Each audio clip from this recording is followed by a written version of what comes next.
When I was young, my life was a whirlwind of chaos fueled by my mother's unpredictable lifestyle.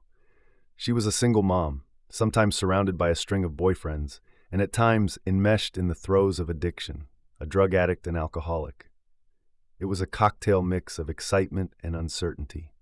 At the age of 13, we found ourselves living in a cramped room in a house way out in the desert. My older sister had already sought refuge with friends. My mother randomly decided we had to move, so she rented us that room and left our belongings in storage. One afternoon, I found my mom slipping in and out of consciousness on the couch. In panic, I tried waking her, but she was unresponsive. We had no phone in our room, so I rushed out to the living room where Mike, the man we lived with, hogged the phone. Despite my pleas, he ignored me.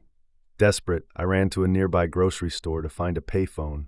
I called my mom's friend, who promised to call for help and pick me up. By the time she arrived, the ambulance had already taken my mom away. I stayed with this friend for a while, and when my mother left the hospital and failed to make contact, I ended up moving in with my aunt and uncle, strangers to me until that point. Eventually, after much chaos and an ultimatum from my mom that I chose to defy, I found myself in a new life, a life that finally had a semblance of stability.